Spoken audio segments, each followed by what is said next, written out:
Hi guys, for today's video, ayan, gagawa tayo ng special alamang. So, yan yung mga ingredients, yan, pork, 5 pieces red chili, 4 pieces garlic, onion, then i-add ko yung green chili, then yung 1 kilo na alamang. So, ayan, napakadali lang nito guys. Ayan, so, lalagyan natin ng at least 1/4 cup of oil. So, painitin lang natin siya. Ayan, so try natin yung at least piece of onion para malaman natin kung pwede na siyang igisa. So, ayan, di pa siya pwede. So, waiting po ulit tayo ng at least 1 minute. Ayan, so pwede na. So, add na natin yung onion. Ayan, ayan. Nilagay na rin natin yung garlic at onion. So, cook lang natin siya at least 10 minutes para maging golden brown siya. So, ayan, pwede na siya. So, mix-mix lang natin ulit. Then, pwede na natin ilagay yung pork dyan.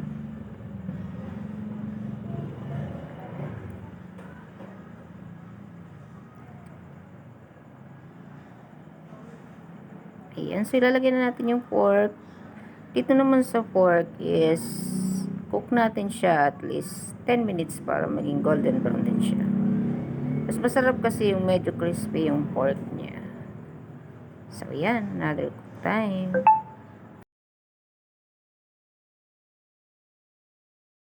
Ating baboy. So, ilalagay ko na yung chili. Green chili. Green chili. At ang ating red.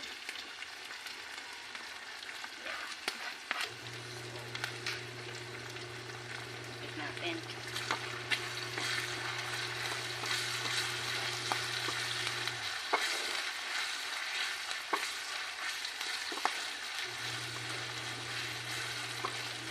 Pag medyo golden brown na siya, okay na yan. Pwede na natin ilagay yung bagoong. So, ayan, ready na yung ating pork. So, i-add natin yung alamang. Ayan, hinugasan ko yung alamang at least 1 time lang para mawala yung mga germs. So, ayan. Pinili ko yung alamang yung may color kasi mas maganda siyang tingnan. So, ayan, nag-add ako ng 1 pack magic sarap. Then, yung half pack ng bechi natin, in-add ko na rin. 1 pula black pepper. And then, yung aking sugar. Ayan. Yan nagpapasarap sa ating alamang. Ayan, so mix-mix na natin siya. Then, cook na natin to at least 10 minutes or 15 minutes. Depende pag natuyo na siya.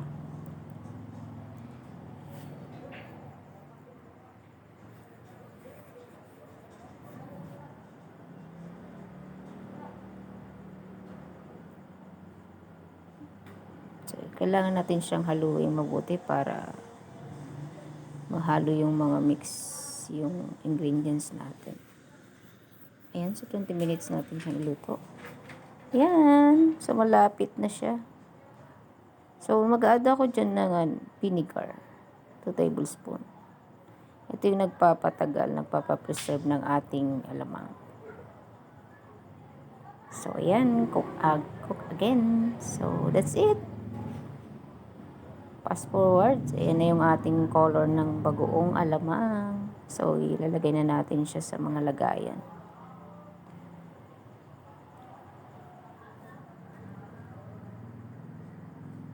Ayan, so ripak-ripak na.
Yan, so malapit na natin matapos yan ilagay sa mga lagayan. So ito na yung last.